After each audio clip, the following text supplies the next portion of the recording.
Alright, tubers. Giving y'all a little update.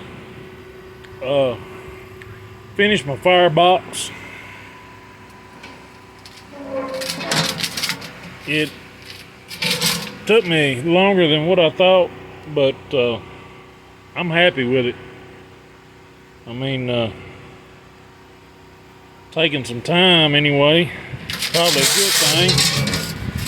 Usually get in a hurry, and as you can see, that's the piece I replaced. Well, I didn't replace it, I just put that on it. I'm not sure if I'm gonna cut anything out of the grill itself, but the firebox, I didn't want to cut anything out of it. I just cleaned it up real good and got my measurements and welded the piece on there. Oh yeah, here we go. This is the side that was rusted out. Had a bunch of little holes in the bottom here. This is the piece here that attaches to the grill, and this hung below the grill itself, and there was a bunch of little holes in it, I guess exposure or whatever, but put me a little piece on there. Got that all good. And I also, like I said, I wanted it to be airtight. I wasn't sure how far I needed to go, but this door, when you close this door, there was a big gap around it. And you know, I'm not all into that. I'd rather have it, you know, pretty airtight. Oh, I got a hole right there. I just see it all the way through. Huh. But anyway, I cut me a piece. It was kind of time consuming for this piece because I had to cut it out to fit on the inside and then cut the center out of it. And then after I put it on, I had to cut it to where my damper would work right. The damper kept hitting it, so I think I went through like 3 tiger blades trying to get this down to where that damper blade would roll and not hit this. But it works pretty good now, and it's still kind of tight. I got some more cleaning to do on it. Let it roll over there. But damper blade opens all the way now. And it's pretty tight seal too. It's a lot tighter than it was.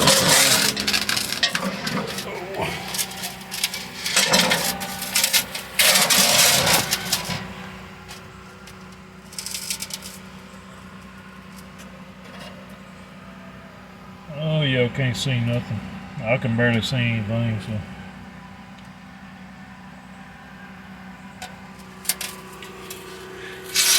Pretty good seal on it anyway. And there was factory seams that wasn't welded. There we go. Y'all can cuss me for my welding if you want to. I got a grinding wheel, so.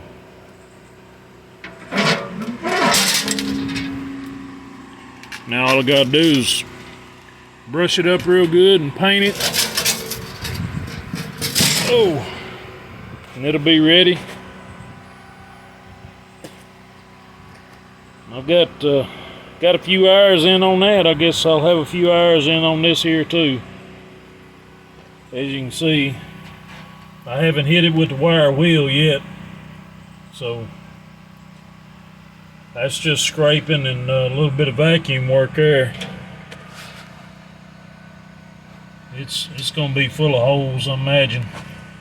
But my donor This is actually 16.5 inches,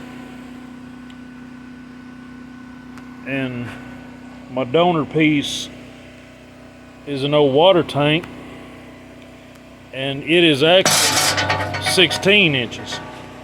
So I've got plenty enough to wrap around that. So I'll cut that off another day and cut the legs off of it. Cut these stands, these table stands off. We'll get it up there and get it all cleaned up. See what I need to do to, as far as how big a piece I need to cut. I think I got enough left there. I can get another piece out of it. Oh, I think I've had enough today. Yeah. Oh yeah, I've got more than enough left over.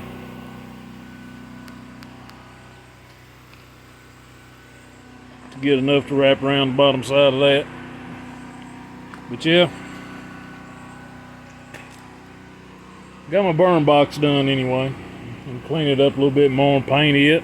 And then cut the legs off of this. I'll have to fix that and build another stand for it, and then I'll be ready to build a table for it. I guess the next thing will be I'm gonna cut all these out, put me some angle on the inside of it for my rack, and I guess I need to do that for my burn box. Burn box is gonna need some kind of rack in it. But it's coming together one piece at a time. Like I said, I'm glad I spent so much time on this. It turned out a lot better than what my usual product is. It's funny how when you concentrate on one thing, the end product turns out a lot better. Oh, and I want to let y'all know, gloves is a good thing. If y'all wearing one of these if y'all are using one of these death wheels, use a guard if you have to. If you don't, you see my cutting wheel, I have a guard on it. That right there, that throws little needles off of it. No guard. So, eye protection, hand protection. This here, it's pretty safe, but eye protection, hand protection, and why I'm saying this is that right there. It jumped off and hit me in the arm. I also hit myself in the finger. You can't really tell where it hit me in the finger, old beat up fingers, but actually my finger hurts a lot worse than that right there does. I don't even feel that. It just feels wet. But my finger hurts. Between my first knuckle and my second knuckle here, it hurts. You can see a little ridge right there, but just letting y'all know, just be careful with your tools. These death wheels are so dangerous. But that's all I got for y'all. So I'll let y'all have it back. It's just a little update. Let y'all see what I got done. I'm fixing to wrap it up.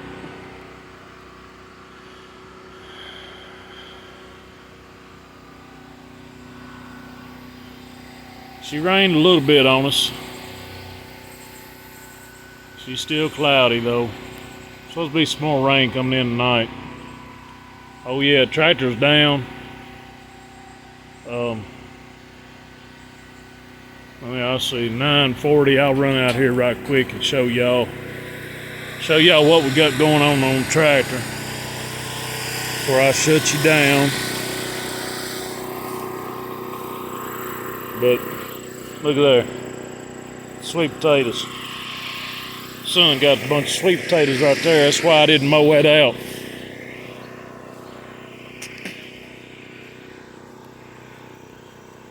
But yeah, tractor's down. Ain't no telling how old these tires are.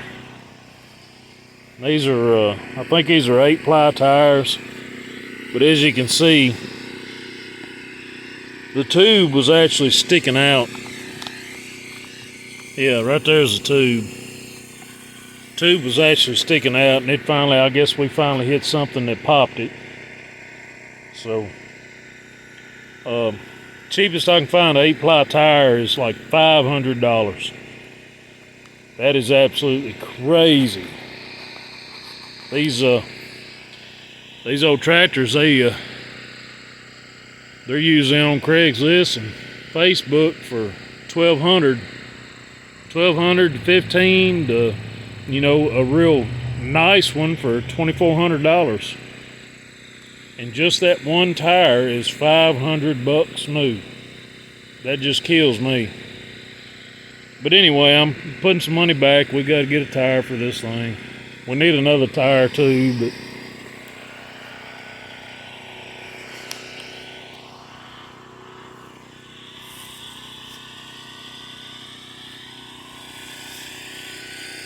that's the difference between a 4-ply and an 8-ply. I don't know, that tire got some life left in it. Bad thing about it is the tread's all jacked up. It's awful smooth. But anyway, we got to get a tire for the tractor. So I'm gonna let y'all have it back, tubers. I'm gonna shut down, put things up, call it a night. So I'll let y'all have it back. Thank you, tubers.